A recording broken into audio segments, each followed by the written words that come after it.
Masa kepala. Waduh. Malam Pak. Apa aja dibahas Pak tadi Pak? Pertemuan tadi Pak.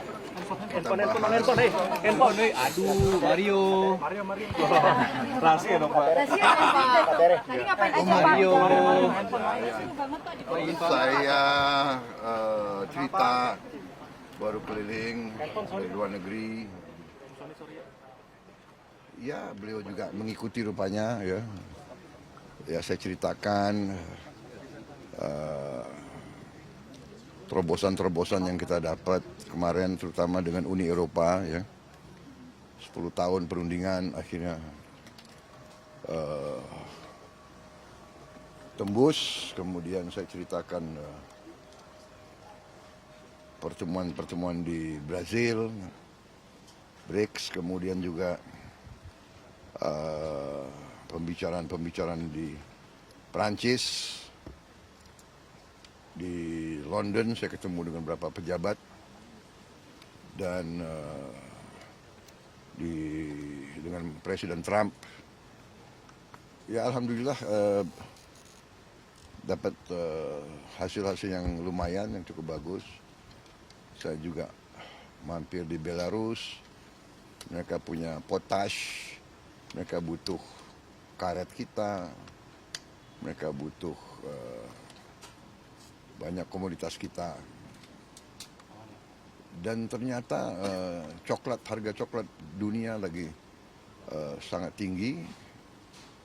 Dan banyak berharap coklat dari kita, tapi kita juga harus segera pembibitan baru, peremajaan baru. Ini kita sudah akan lakukan.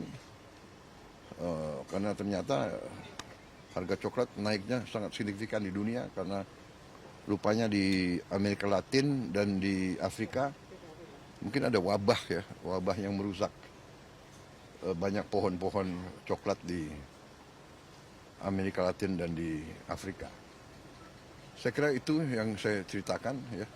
Respon dari Pak Jokowi bagaimana Pak? Ya saya kira karena beliau juga mengikuti. Dan sebagian itu juga beliau yang rintis ya, seperti perundingan dengan Uni Eropa kan sudah berjalan 10 tahun. Jadi beliau ngerti itu alotnya bagaimana. Tapi ya dengan kita lihat situasi global yang tidak menentu sekarang, baik Uni Eropa dan Indonesia ya berkepentingan untuk selesaikan dengan waktu cepat. Dan alhamdulillah, dan bagi saya ini kehormatan bagi Indonesia. Kenapa? Saya diterima di Uni Eropa hari Minggu. Bagi orang Eropa Barat terutama, tapi Eropa, hari Minggu itu sakral, itu nggak boleh ada yang kerja gitu. Tapi dia mau terima saya luar biasa. Saya diterima oleh Presiden European Union Commission, yaitu eksekutifnya lah. Dan European Union Council, presidennya itu adalah Council ini dewan daripada kepala pemerintah. 27. Presiden Councilnya juga terima saya. Dua-duanya sangat reseptif, sangat mendukung. Kemudian Raja Belgia mendengar saya datang, saya diterima beliau. Hari Minggu juga, sore-sore. Di istana beliau di Brussels. Jadi beliau berada di luar Brussels, beliau pulang untuk menerima saya. Dan ya akhirnya demikian ya, bahwa kadang-kadang memang capek, kita banyak keliling di luar negeri, tapi hal-hal itu kadang-kadang harus ada pendekatan langsung, pendekatan personal, pribadi antara pemimpin-pemimpin sehingga mereka juga paham dan mereka ada trust, ada kepercayaan, akhirnya lancar. Dan Indonesia, ya saya meneruskan tradisi Indonesia sebagai negara non-blok, non-align. Kita terkenal bahwa kita tidak mau ikut blok manapun. Kita ikut di BRICS dari kepentingan ekonomi kita. Tapi kita ikut juga kita daftar di OECD, ya, yang itu adalah kumpulan negara-negara maju yang dipimpin Barat. Kita juga mendaftar di CPTPP, juga dipimpin Jepang dan sebagainya. kita ikut juga di IPEF, Indo-Pacific Economic Forum, dipimpin juga oleh negara-negara pro-barat. Jadi kita benar-benar kita diterima oleh semua pihak bahwa Indonesia neutral, Indonesia menghormati semua negara, Indonesia ingin bersahabat dengan semua negara, Indonesia tidak mau campur tangan dengan urusan dalam negeri negara manapun. Itu, dan ini kita diterima. Ya capeknya diundang dan diminta, tolonglah Indonesia, jangan-jangan kita juga diharapkan untuk berperan lah dalam beberapa peristiwa. Pak izin. Ya, saya kira itu ya. Terkait pertemuan ini apa juga membahas tentang PSI Pak di dalam tadi di jam. Terima kasih ya. PSI Pak. Saya akan ke Kongres PSI, jadi minta maaf. Saya harus ganti, ya. Oke.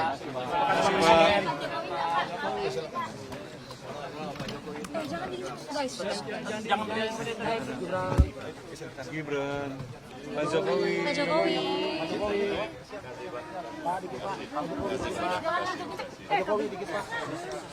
Jangan di follow.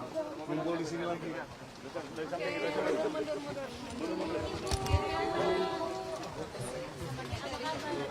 Kami dari Jakarta, Bu.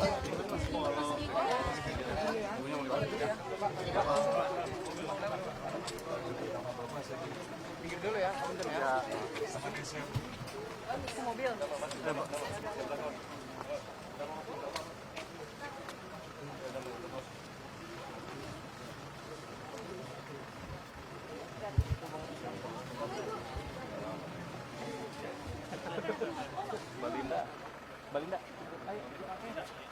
Satu lagi sama. Bang ayo.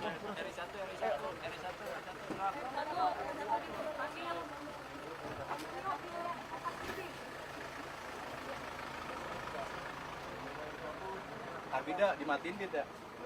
Hidupin lagi itu tapi itu.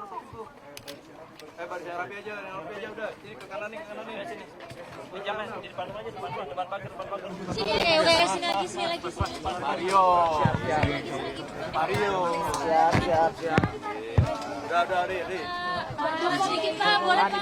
Maju dikit Pak. Tadi tangan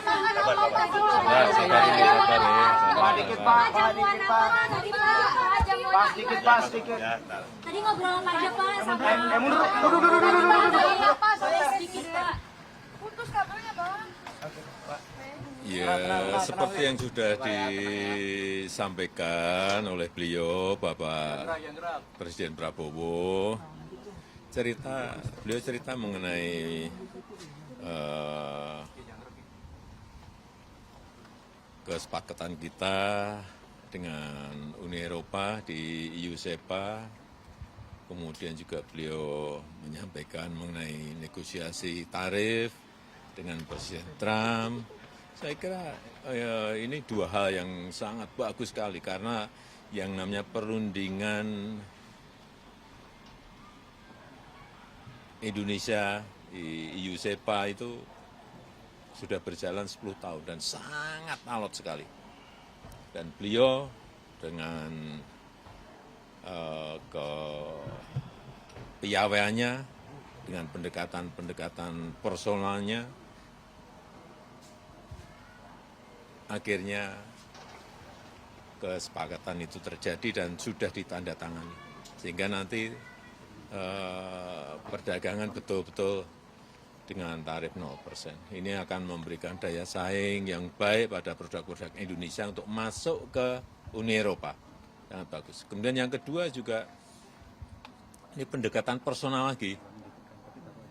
Walaupun dengan Presiden Donald Trump, dan beliau berbicara banyak, akhirnya juga tarifnya bisa turun dari 32 ke 19. Ini juga menurut saya sebuah prestasi yang luar biasa.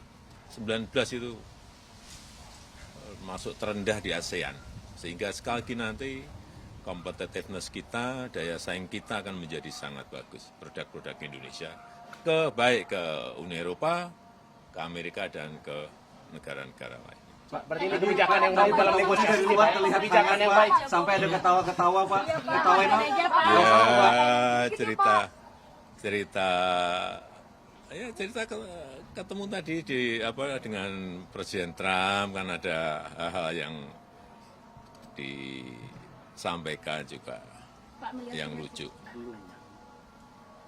Izin Pak, melihat kinerjanya Pak Presiden tadi kan sempat menyambut baik para dari luar negeri kayak gitu. Mungkin dari Pak Jokowi sendiri melihatnya sesuai ekspektasi Ini Pak. kebijakan yang baik dalam hal negosiasi ekonomi, Pak, atau bagaimana? Ini sekali lagi, situasi ekonomi global ini sangat sulit sekali loh. Dengan adanya perang tarif ini sangat sulit sekali.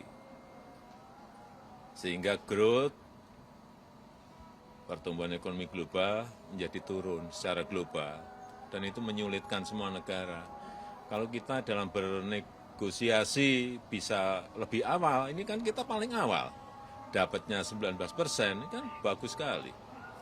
Artinya sekali lagi, daya saing produk-produk Indonesia bisa sangat baik dan bisa nantinya mungkin investasi akan banyak masuk ke kita karena kita dianggap memiliki competitiveness yang baik. Ya, saya rasa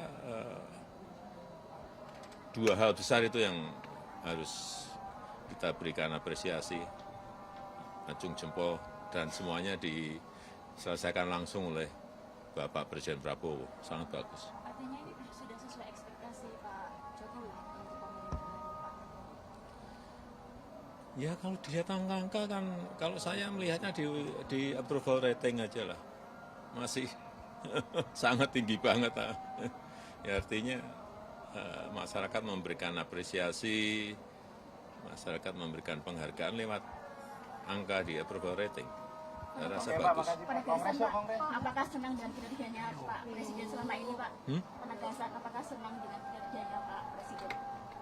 Rakyat yang menilai dan itu kelihatan di dalam approval rating. Ya. Pak, ada pesan untuk PSI, Pak. Ada makan bersama nggak Pak? Apanya? Penuh PSI Pak, apakah bakal bagian dari PSI Pak? Iya, makan bersama PSI nggak Pak? Itu Pak makanannya.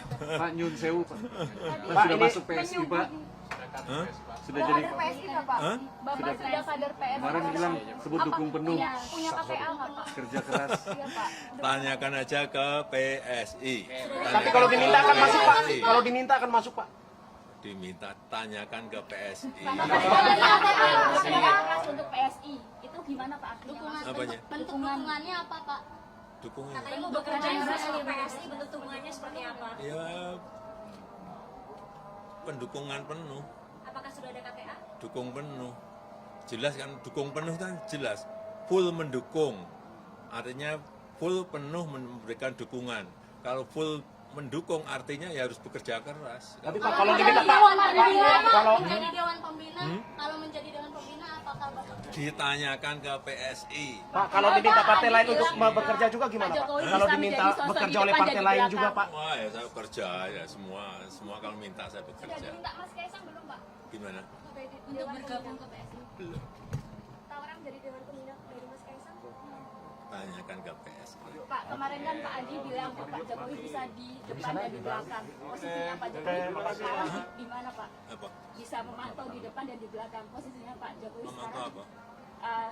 Saat dimintai menjadi kader ataupun dewan. Heeh. Posisinya Pak Andi bilangnya Pak Jokowi di depan dan bisa di belakang. Itu gimana Pak? Di depan bisa, di belakang bisa, di tengah juga bisa. Ya,